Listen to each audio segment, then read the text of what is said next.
Corona को world health organisation द्वारा pandemic घोषित करना कोई नई बात नहीं है। इससे पहले भी यानी अगस्त 2010 में WHO ने स्वाइन फ्लू को भी ऑफिशियली पेंडेमिक घोषित कर दिया था।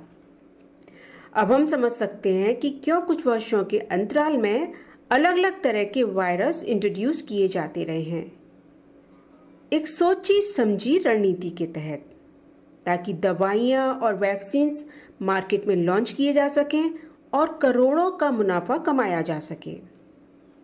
2010-2012 में भी कैंसर से मरने वालों की संख्या हर दिन लगभग 1500 थी और WHO की रिपोर्ट के मुताबिक 15 में से एक भारतीय की मौत कैंसर से होती है।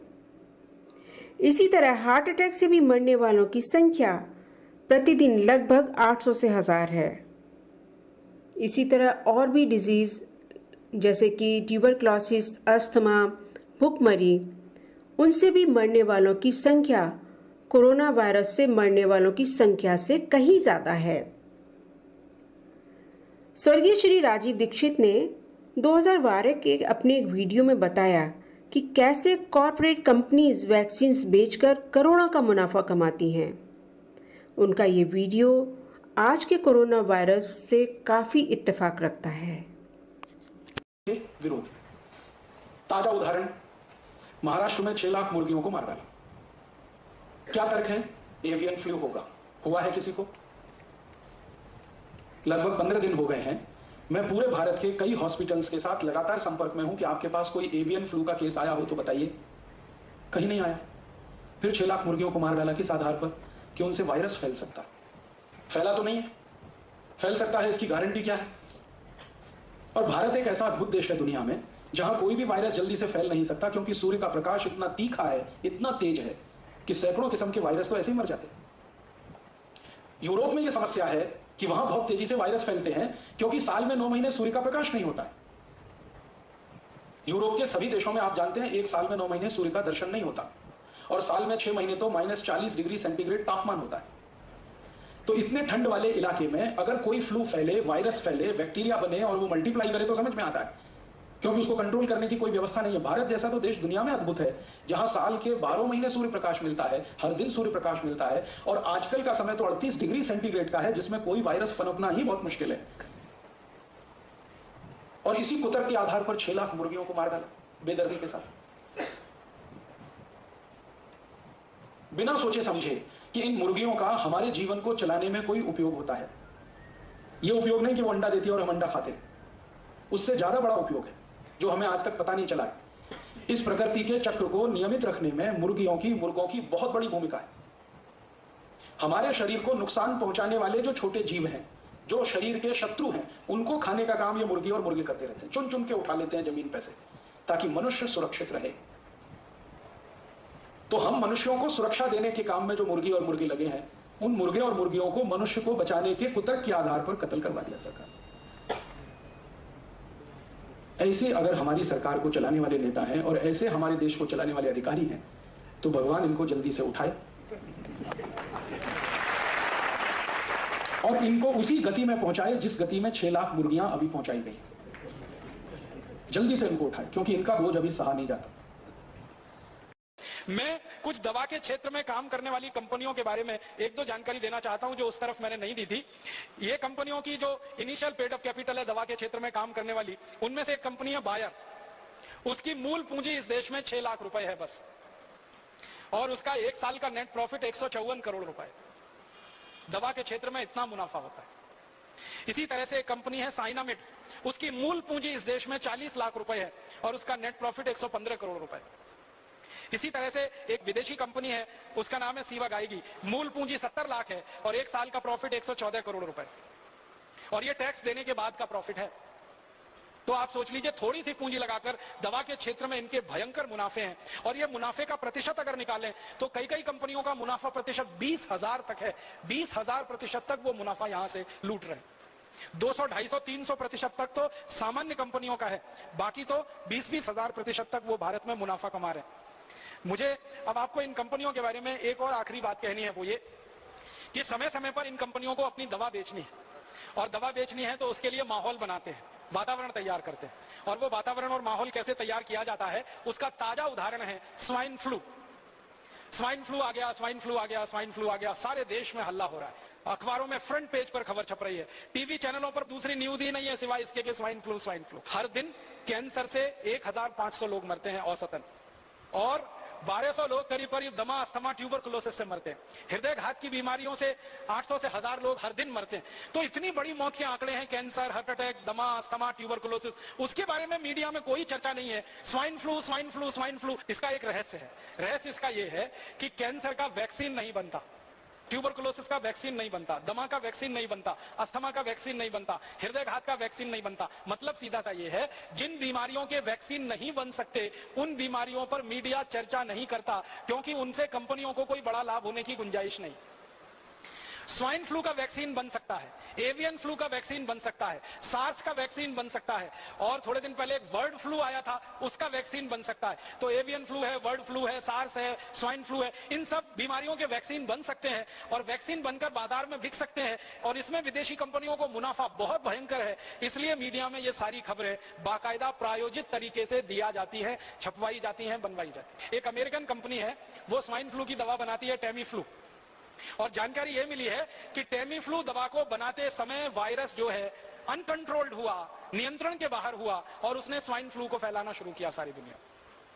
माने एक अमेरिकन कंपनी की बदमाशी से, एक अमेरिकन कंपनी की गैर जिम्मेदारी से स्वाइन फ्लू का वायरस सक्रिय हुआ और सारी दुनिया के 30 देशों को उसने अपनी चपेट में लिया।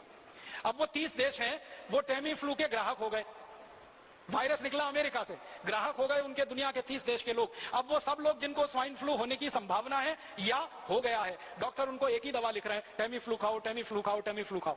जो विद्वान डॉक्टर हैं और जो इन कंपनियों के चक्कर में नहीं फंसते हैं, ऐसे भी कई डॉक्टर हैं, वो बता रहे हैं कि टेमी फ्लू बिल्कुल मत खाओ, क्योंकि आपने टेमी फ्लू खाया तो ये स्वाइन फ्लू का जो वायरस है ये स्ट्रक्चर बदलने में माहिर है, तुरंत नया स्ट्रक्चर ले सकता है और वो नए स्ट्रक्चर में रेजिस्टेंस आ सकता है, फिर कितना भी टेमी फ्लू खाना ठीक ही नहीं होने वाले। तो ऐसा पूरे देश में आतंक और माहौल फैला दिया। और ये आतंक और माहौल के दो ही उद्देश्य हैं।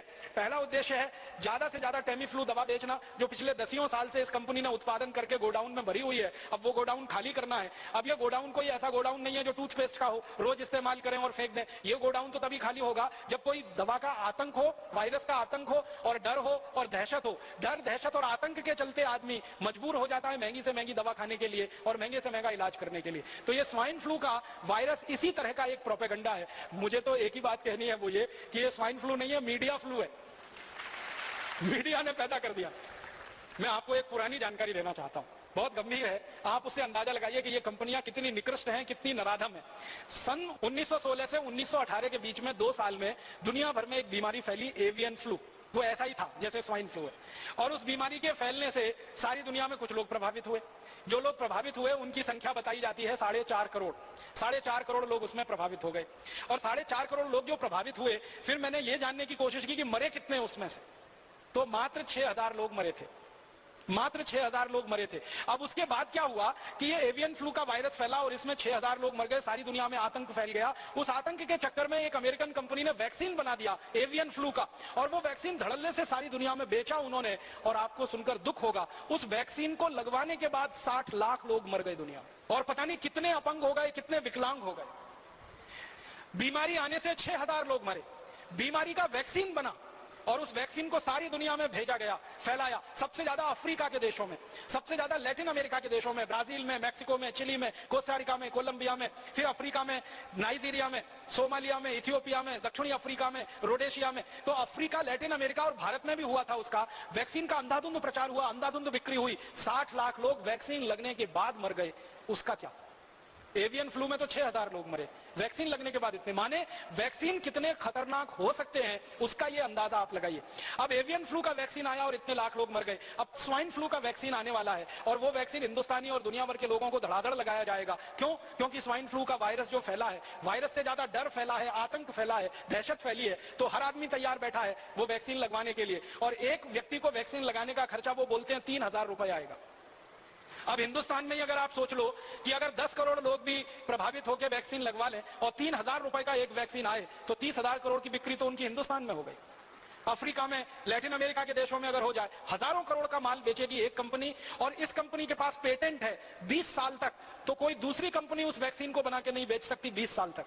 और इसी कंपनी के पास दवा का भी पेटेंट है 20 साल का, तो टेमीफ्लू दवा को कोई दूसरी कंपनी नहीं बनाकर बेच सकती 20 साल तक। तो 20 साल तक एक ही अमेरिकन कंपनी की मोनोपोली रहेगी, और उस मोनोपोली पर हजारों करोड़ रुपए वो लूटेंगे लोगों के दिलो दिमाग में। इसलिए स्वाइन फ्लू का दहशत, आतंक और डर बिठाया जा रहा है। और मैं इसी संदर्भ में और एक छोटी सी बात करूंगा।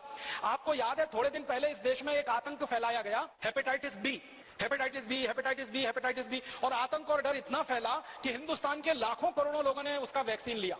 आप में से भी किसी ने लिया होगा, बहुत लोगों ने लिया। बैंक में काम करने वाले, बीमा कंपनी में काम करने वाले, रेलवे में काम करने वाले, अन्य पब्लिक सेक्टर में काम करने वाले लोगों को मास वैक्सीनेशन कैंप किए गए। बहुत सारी संस्थाओं ने वैक्सीनेशन कैंप लगाए और डॉक्टरों ने अंधाधुंध ये मास वैक्सीनेशन कैंप दिए। आपको सुनकर हैरानी होगी कि जिस हेपेटाइटिस बी के लिए लाखों करोड़ों लोगों को वैक्सीन लगा दिए गए, वो हेपेटाइटिस बी भारत में बहुत कम होता है। हिंदुस्तान के गंभीर वैज्ञानिकों का कहना है कि 10 लाख लोगों में से किसी एक या दो को हेपेटाइटिस बी होता है। और वो ये कहते हैं कि हेपेटाइटिस बी होने की संभावना जिन लोगों को होती है वो लोग भारत में है ही नहीं, वो लोग या तो अमेरिका में, यूरोप में है, या तो अफ्रीका में। हमारे पुणे में अभी थोड़े दिन पहले मास वैक्सीनेशन का कैंपेन चला, हेपेटाइटिस बी, याद है?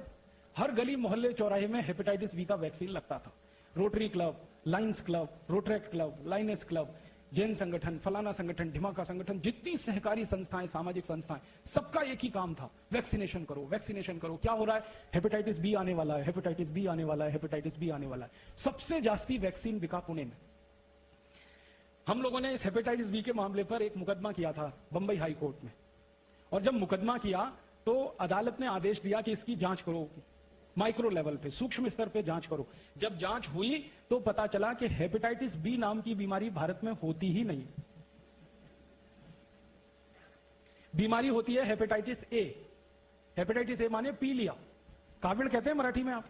तो ये सामान्य काविड़ जो होता है वो हेपेटाइटिस ए है। ये होता है, सामान्य रूप से होता है, बारिश के दिनों में तो जरूर होता है क्योंकि पानी में गंदगी आने के कारण ये होता है। तो हेपेटाइटिस ए तो होता है, हेपेटाइटिस बी नहीं होता। और वैक्सीन हेपेटाइटिस बी का दिलवा दिया आपको। आप में से कितने लोगों ने लगवाया?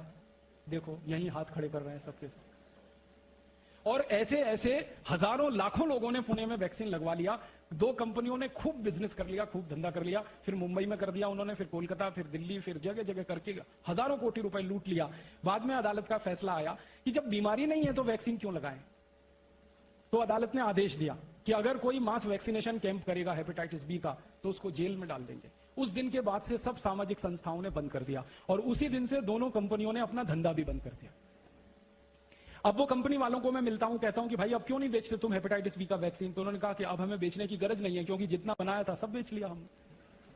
अब तो कोई नया वैक्सीन बनाएंगे उसको बेचेंगे, अभी तो हमको हेपेटाइटिस बी बेचने की जरूरत नहीं है। तो हेपेटाइटिस बी का जैसे पूरे देश में डर पैदा करके, आतंक पैदा करके सारे देश के लोगों को जबरदस्ती ये वैक्सीनेशन करा दिया गया, उसी तरह की तैयारी चल रही है। 500-700 रुपए का होता था, कहीं कहीं पे 1000 रुपए का था। ये स्वाइन फ्लू का 3000 रुपए का। कंपनी को अंदाजा लग गया है कि 500-700 का वैक्सीन लगवा सकते हैं तो 3000 का भी लगवा सकते हैं। बस डर बिठा दो कि तुम मर सकते हो, तुमको ऐसा हो सकता है, तुमको वैसा हो। जिनको ये हो सकता है, और आपको सबको मालूम है जो बात गंभीर है वो ये कि जितनी भी वैक्सीन दी जाती है उन वैक्सीनों में उन बीमारियों के ही जीवाणु रहते हैं जिस बीमारी के लिए वो वैक्सीन दी जाती है। अब देखिए कैसा साजिश और कैसा षड्यंत्र है। एक तो बीमारी होती नहीं, होती है तो बहुत कम लोगों को होती है, और होने के पीछे का जो कारण है कि वो कीटाणु और जीवाणु मरते ही नहीं है उस दवा में भी, और वो हमको अंधाधुंध लगाया गया। लाखों करोड़ों का बिजनेस करके कंपनी ने मुनाफा कमा लिया। जो स्वामी जी कहते हैं कि सामान्य प्राणायाम करें, योग करें, तो उसी से हम ठीक कर सकते हैं अपने आप को। उसके लिए लाखों करोड़ों रुपए इस देश में बर्बाद हो गए, हम लुट गए, हमारी आंखों के सामने लूट लिया लोगों ने, हमको मूर्ख बना के लूट लिया। तो क्यों नहीं WHO अपने गाइडलाइंस में बताती है कि इम्यूनिटी डेवलप कैसे की जाए? इम्यूनिटी डेवलप तो बहुत आसानी से हो जाएगी। इम्यूनिटी डेवलप तो फल और सब्जी खाने से हो जाएगी, सिट्रस फ्रूट्स खाने से हो जाएगी, नींबू, आंवला, संतरे खाने से हो जाएगी। तो WHO इतनी छोटी सी बात कैसे बता सकती है? और फिर ड्रग्स कंपनी का क्या होगा जो इतना बड़ा मुनाफा कमाती हैं सरकारों को ड्रग्स बेचकर, वैक्सीन बेचकर। फिर मिलेंगे, तब तक के लिए नमस्कार, जय हिंद।